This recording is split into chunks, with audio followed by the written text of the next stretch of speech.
एक चीज जो बचपन से और देखा है हमने, पायल की आवाज, सफेद कपड़ा, क्या रिलेशन है ये सफेद कपड़े का और पायल की आवाज से आत्माओं का, ये जानना चाहूंगी मैं। देखिए, हर जगह पायल की आवाज आत्मा नहीं हो सकती है, क्योंकि मन शांत होता है। और योग की जो है ना, एक जो व्याख्या है, योग चित्त वृत्ति निरोध और संयोग योग जीवात्मा परमात्मा ना, तो मुख्य है ये, मेन यही है। तो उसमें होता है कि मन जैसे शांत होता है ना, तो सबसे पहले झिंगुर की आवाज आती है। षड ध्वनियाँ जो है, 6 अलग अलग तरीके की ध्वनियाँ होती है। तो उसमें सबसे पहले आपका ये झिंगुर की ध्वनि, पायर की, ये सागर की ध्वनि, फिर आती है ये इसकी पायल की ध्वनि। इसी तरीके से बांसुरी की ध्वनि, आन्हा चक्र, ओंकार की ध्वनि, ये बहुत सारी ध्वनियाँ सुनाई पड़ती हैं। तो मन की वह स्थिति के कारण भी किसी को पायल की आवाज़ सुनाई पड़ सकती है, पर वो आत्मा नहीं हो सकती है। तो इसी के लिए हम इसलिए सिखाते भी हैं कि ये चीज़ है, ये है या नहीं। अच्छा, तो ऐसे बहुत सारे लोगों को पायल की आवाज़ सुनाई पड़ती है, वो आत्मा है ऐसा नहीं है। जरूरी नहीं। मन शांत होने के कारण भी वो सारी झिंगुर, आपके मैंने बताया झिंगुर की ध्वनि, आपके सागर की ध्वनि, सागर की लहरों की ध्वनि वो सुनाई पड़ती है। और ये सफेद बांसुरी की ध्वनि भी सुनाई पड़ती है।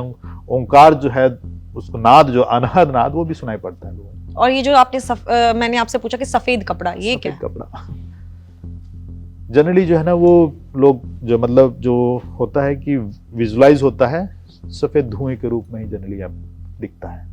अच्छा, आत्मा अपने प्रेजेंस को दिखाती है। कई बार जो अलग अलग चेहरों के रूप में, प्रॉपरली चेहरा भी दिखाती है, पूरा चेहरा दिखाती है कि हाँ, किसी दूसरे का चेहरा बना के भी आ जाती है। कौन आत्मा बनता है? मतलब हर कोई आत्मा बन जाता है, हर कोई भटकता है, या कौन भटकता है, ये आपसे जानना चाहूंगी। जिसको तृप्ति नहीं है।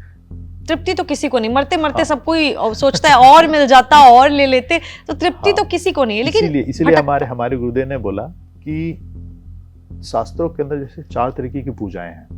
तो फर्स्ट स्टेप इज मूर्ति पूजा, दूसरे में लोग जो है मंत्रोच्चारण करते हैं, हवन करते हैं, हवन करने के बाद मंत्रोच्चारण करते हैं, मंत्रोच्चारण के बाद होता है ब्रह्म साधना। तो ब्रह्म साधना ही सर्वोपरि है शास्त्र के अंदर। तो जो ब्रह्म साधना करते हैं, उसमें बोला है मृत्यु काल में जो उस प्रोसेस को करते हैं रेगुलरली, जो ब्रह्म साधना करते हैं, मृत्यु काल में परम पुरुष की भावना उनके मन में अवश्य ही जगेगी एवं निश्चित रूप से उनकी मुक्ति होगी। तो नियमित रूप से 2 समय साधना करने का प्रावधान है। अपने मन को कैसे रखना है, विड्रॉल का प्रोसेस है कि कैसे अपने जो इस पंच महाभौतिक जगत में अपने मन को कैसे विड्रॉ करना है। तो जो रेगुलर प्रैक्टिस करते हैं, मृत्यु काल में वो चीज आई जाएगी। तो वो लोग नहीं भटकेंगे, वो निश्चित है।